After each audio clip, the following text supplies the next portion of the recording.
teacher Eduardo Pinto from Folha de Conhecimento, where we solve many different exams, but you know that with me it's only English exam, so let's jump right in. Continuando, então nós aqui já chegamos ao nosso exame de Inglês de 2024 da UP, que foi recentemente realizado. Então, antes de eu iniciar a resolver o exame, comentem aí, identifique mais pessoas que possam querer ver essa resolução, e ao longo da minha resolução também vai dizer se está gostando ou não, e vai dizer se tínhamos que melhorar em um ou outro aspecto. Então vamos logo a isso. Número 1, I've never seen anything like this before.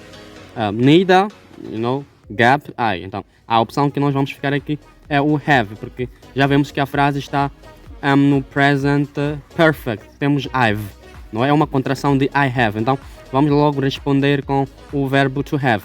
I've never seen anything like this before. Neither have I. Alright? Então é como tem que vir. Alright, number 2. I had very good marks this term.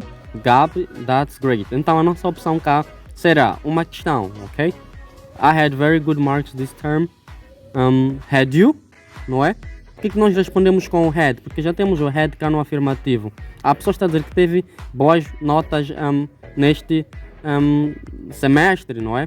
Então a questão é, tiveste? Por isso é que nós temos cá had you, right? A opção B é que é a correta para o número 2. Vamos agora para o número 3. Let's go to the movies. Gap, ok.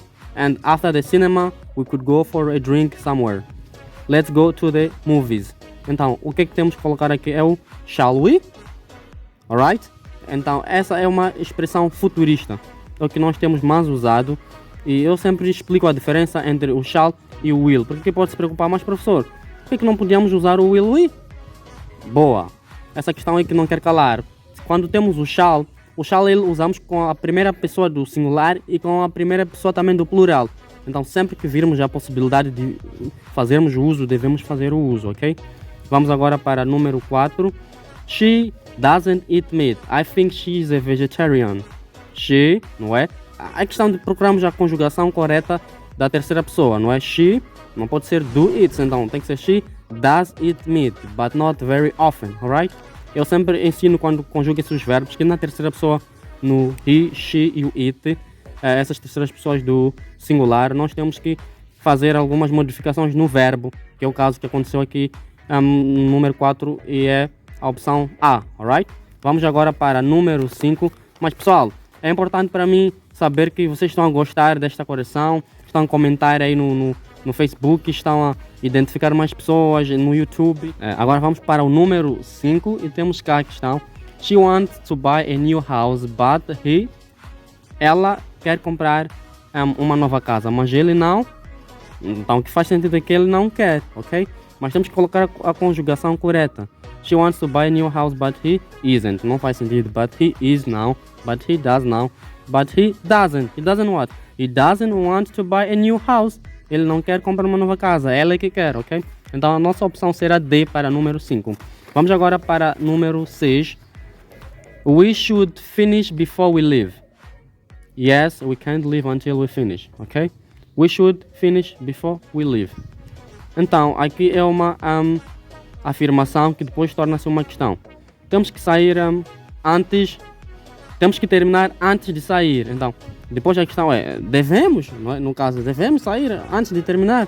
Então, é por isso que a resposta será should, ok? Should we? Alright? Então, esta é que é a resposta. Now we are at number 6. We should finish before we leave. Gap, we, yes, we can't leave until we finish. Então, aqui é question tag. A questão que temos cá é de question tag. Se temos a frase no afirmativo, então o espaço vai ter que ser preenchido no negativo. Então, logo, a nossa resposta que vai responder esta frase no negativo será shouldn't, ok? Porque já temos cá o should, então não vamos aderir a outros verbos. We should finish before we leave. Shouldn't we? Yes, we can't leave until we finish, alright? Então, esta é que é a resposta do número 6. Opção B. Vamos agora para o número 7. I used to play rugby when I was younger. Gap, I didn't know that about you. Okay? I used to play rugby when I was younger. Had you? I didn't know that about you. Vamos lá ver com outra opção. I used to play rugby when I was younger. Were you? I didn't know about that. No. I used to play rugby when I was younger. Should you? Não. Então, o que faz sentido é a opção D. I used to play rugby when I was younger. Did you? I didn't know that about you, right? Porque é uma ação passada que era habitual da pessoa, né? Praticava esse esporte. Então, aqui a questão é, praticavas, não é? Claramente que tem que vir no passado. Porque também usamos o auxiliar did cá. Então, faz muito sentido também pegarmos o auxiliar did de novo, alright? Vamos lá agora para o número 8. Were they living in London when they got the job overseas? Yes, they. Ok? Were they? Já temos cá o verbo to be no passado. Então, também temos que colocar cá o verbo to be como resposta. Então, vamos lá fazer essa seleção. O to do now, o did now, o have now. Were they living in London when he got the job overseas? Yes, they were. Alright? Então, esta aqui é a opção correta. Vamos agora para o número 9. I wouldn't ever do that to him. Well, that's good to know. I wouldn't ever do that to him. Wouldn't you? Would not you? Would you? Então, como eu disse antes, essa questão nos remete ao question tag. Quando nós já temos a frase no negativo, quer dizer que temos que colocá-la no afirmativo. Então, I wouldn't ever do that to him. Então, a nossa resposta é would you? Well, that's good to know. Alright? Então, vamos agora para o número 10. É importante que vocês deixem um like, deixem os vossos comentários para que possam dar-me mais forças de continuar a resolver estes exames. You didn't do the dishes last night. Não lavaste a louça na última noite. Espaço. I. Dota. Gap. Okay, let's go to number 10. You didn't do the dishes last night. I. Gap.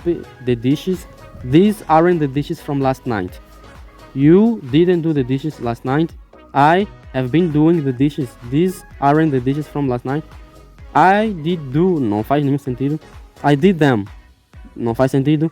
I was done the dishes. Não faz sentido. Então, a nossa opção cá será A. You didn't do the dishes last night.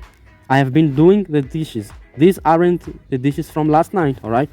Então, para o número 10 teremos a opção A. Very good. Agora vamos para a segunda parte gramatical, mas antes de passarmos para a segunda parte gramatical, gostaríamos muito sim de ver o vosso comentário aí, se estão a gostar ou não, se dá para continuarmos com essa resolução de exames, se gostariam que nós resolvêssemos uma parte em específico. É importante dizer que só estamos a pegar a parte gramatical, que é para gerirmos mais tempo, porque a outra parte de compreensão do texto leva mais tempo, não é? Mas também podemos organizar somente a parte de compreensão do texto, que pode também ser em curto tempo, alright? Vamos lá agora para a segunda parte gramatical. Okay? Choose the correct forms of the future continuous and future perfect for the sentences below. When we arrive in that city, we'll need to rest because we will have driven about 400 kilometers. Então, é o que faz mais sentido, porque esta frase é uma frase que expressa o futuro, não é? Então, para expressões futuristas, nós temos que ter o will, temos que ter o verbo no presente, depois temos que ter também o verbo no presente particípio passado, alright? Então, para dizer que a opção certa para o número 11 é A, alright? Vamos agora para o número 2. Alright, agora estamos no número 11. When we arrive in that city, we'll need to rest because we gap about 400 kilometers, ok? Vamos só ver a opção que mais adequa-se a este espaço, mas aqui, antes de mais, é importante dizer que é uma frase futurista, não é? E para frases futuristas nós sempre temos o will, não é? Will, temos will cá, então esta frase iria nos atrapalhar, mas o mais importante, eu vou explicar a estrutura cá para frases futuristas. Como é que nós fazemos? Nós sempre temos o will plus present simple plus past participle. Por isso é que temos cá nessa opção do número 11 will have driven, ok? Como podem ver. Então temos o will cá que faz parte e um verbo no present simple que cá é o have. Will have, depois o quê? O outro verbo no past participle, driven, que vem do verbo to drive, ok? Temos aqui drive, que é no presente, temos o drove, que é no passado, e driven, que é past participle, right? Que é past simple, drove. present simple, past participle, alright? Então, esta aqui é a nossa estrutura para expressões futuristas, alright? Vamos continuar só com a nossa correção e agora estamos no número 12. By the time you arrive, I got something spectacular and dinner will be on the table waiting for you. Vamos só completar de acordo como eu acabo de ilustrar aqui na fórmula. By the time you arrive, I will... Então, logo de priori descartamos essas opções, porque cá não temos a expressão futurista, o present simple e o outro verbo no past participle. Então, vamos tentar pegar a opção B. By the time you arrive, I will have cooked something spectacular and dinner will be on the table waiting for you. I will be... Não faz nenhum sentido porque o be está no infinitivo, na sua forma infinitiva. Will be being não faz nenhum sentido. Então, logo vamos ficar com a opção B para o número 12, ok? Entenderam a explicação? Se gostou da explicação, coloque um like e escreva no comentário a sua satisfação por isso. Vamos continuando. Estamos agora no número 13, ok? When you get off the train, we got for you on the platform. É importante realçar que estes exercícios, desde o exercício anterior e os outros lá, focam-se mais nas expressões futuristas. Então, é só manter aquela estrutura e tudo fica fácil, ok? Vamos a isso. When you get off the train, we got for you on the platform. When you get off the train... Mas outra coisa que eu não quero que vos atrapalhe, não é? Essa coisa é muito simples, porque nós temos cá o will, não é? O will é na sua forma mais longa, mas nós podemos ter o will contraído. Por exemplo, I'll, isto significa I will. Então, não vos atrapalha em nenhum momento isto, alright? Vamos continuar com a nossa correção. Número 13, ok? When you get off the train, we will have... Waiting não faz sentido. Will have waited for you on the platform, ok? Então, o que faz sentido é a opção D, de acordo com como eu ensinei com aquela fórmula, ok? Com aquela estrutura. Vamos agora para número 14. We got on the first train next Monday. We'll leave on the first train next Monday. We'll be leaving on the first train next month.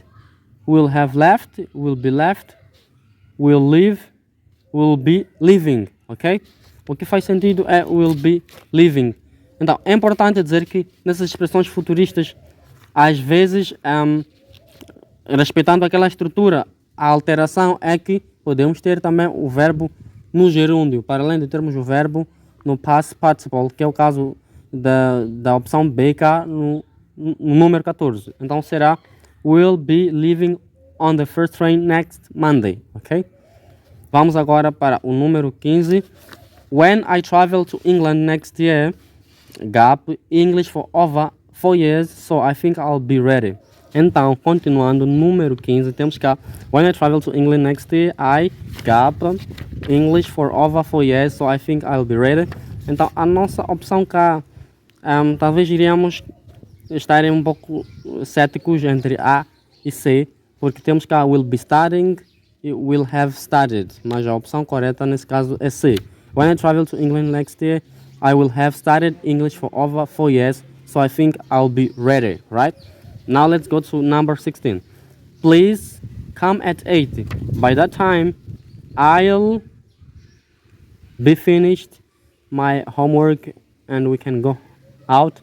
I'll have finished. Então, a opção certa cá de novo é D. De acordo com a estrutura, a fórmula que eu vos dei, a opção que faz mais sentido é D. Please come at 8. By that time, I'll have finished my homework and we can go out. Alright? Now let's go to number 17. I'm sure when you call him, he got TV. He's always in front of the TV. So here it comes like this. I'm sure when you call him, he'll be watching TV. He's always in front of the TV. Então a opção K é B. Alright? Tenho a certeza que quando ligares, ele estará assistindo à TV. Ele está sempre em frente da TV, ok? Então, o que faz mais sentido é a opção B, alright? Temos cá agora 18. We are visiting a new city every week. By the end of the summer, we'll have visited all the most important cities in Europe. Então, a opção correta cá é D, de acordo com como também expliquei lá e já temos na estrutura. Vamos para 19. In less than 2 years, my grandparents, for 40 years, we are going to celebrate it. So, vamos lá ver a opção cá. In less than 2 years, my grandparents will have been married for 50 years. We are going to celebrate it. Então, a opção correta cá é A. In less than 2 years, my grandparents will have been married for 50 years. We are going to celebrate it, alright? Então, cá é um outro tempo verbal. Então, já dá para perceber logo que o número 19 é future continuous, ok? Por causa desta opção. Will have been married, alright? So now let's go to number 20. I am cleaning the kitchen. By the time you arrive, it will be being, não faz sentido, it will be spotless, it will being, não. It will have been spotless, ok? I'm cleaning the kitchen. By the time you arrive, it will be spotless, alright? Não, esta é que é a nossa opção. Alright, now we're at number 20. I am cleaning the kitchen. By the time you arrive, it will have been spotless, alright? Aquela estrutura que eu coloquei cá antes, da future perfect, porque cá esses exercícios estão a rolar no future continuous e future perfect, ok? Então, este aqui é future perfect. Por que é future perfect? Quando tivermos o verbo to have, sempre estamos perante a future perfect, alright? E quando tivermos o verbo to have e o will e um verbo no gerúndio, ou seja, o being, é que estamos perante a future continuous, alright? Espero que isso esteja bem claro. Vamos para a segunda seção, que é section B. E agora é vocabulary, já não é gramática. Esta é a parte do vocabulário, se nós conhecemos palavras avançadas na língua inglesa. Então, antes de chegar na parte do vocabulário, ponha aí o seu like, subscreva-se ao nosso canal, à nossa página, identifica mais amigos e pessoas que possam estar interessadas em assistir a essas resoluções de exames, porque isso vai nos dar muita força de continuar. Precisamos muito de sentir o vosso feedback caloroso, alright? So, let's go to section B, vocabulary. Let's go to number 21. It's very gap. Today I feel so hot and sweaty. Não estamos a falar de hot, porque deve estar quente e a pessoa está a transpirar, então temos que ver a palavra que vai adequar-se a esse contexto de estar a sentir calor, ok? Temos cá o hazy, temos o fog, temos o cloudy. Todas estas palavras não têm nada a ver com uma temperatura quente, então o muggy sim, alright? Muggy sim é que reflete a algo caloroso, então a opção para número 21 é D, que é muggy. Let's go now to 22. It's absolutely gap. You could fry an egg on the ground. Alright? Então, se a frase quer dizer isso, é porque também está muito quente. E qual é a opção que nós vamos colocar? Temos cá scorching, mild, freezing, arid.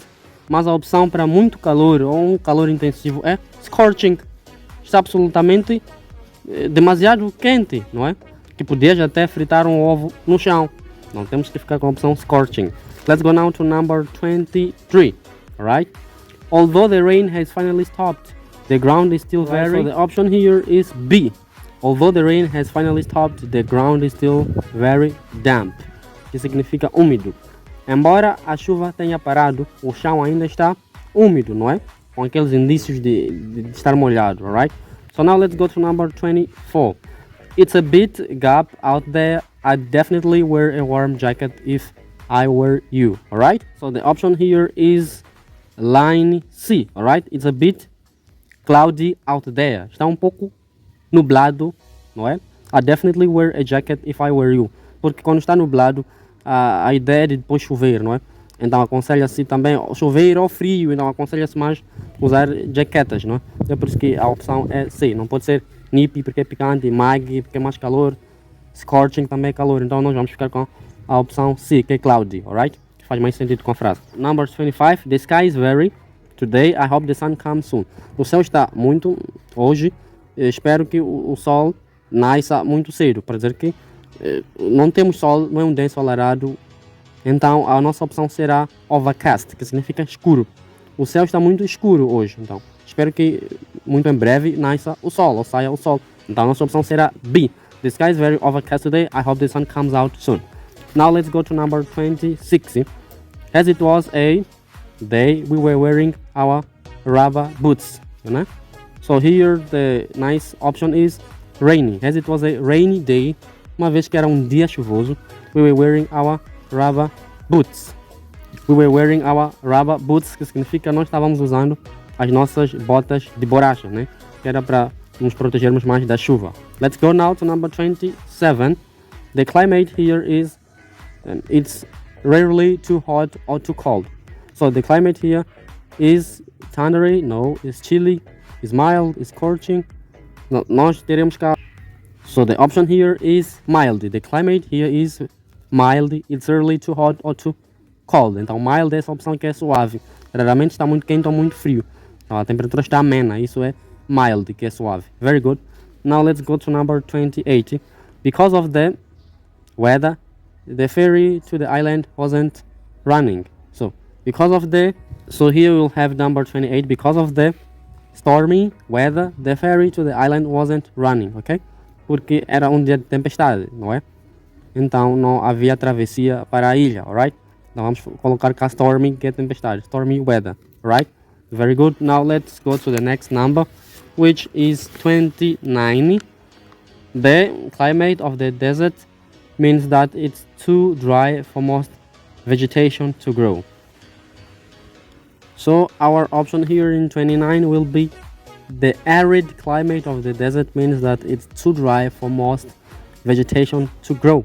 Então, muitos vegetais não podem crescer, por quê? Porque o clima é seco. That's why we have this arid climate, ok? Árido é sinônimo de seco. Então, aqui no jogo de vocabulário é mesmo conhecer palavras avançadas, não é? Então, coloque o seu like aí, comente se está a gostar desta correção. Alright, let's go now to number 30. It was a bright and afternoon without a cloud in the sky. It was a bright and rainy afternoon without a cloud in the sky. It was bright and misty, clear. Então a nossa opção cá seria clear. It was a bright and clear afternoon without a cloud in the sky.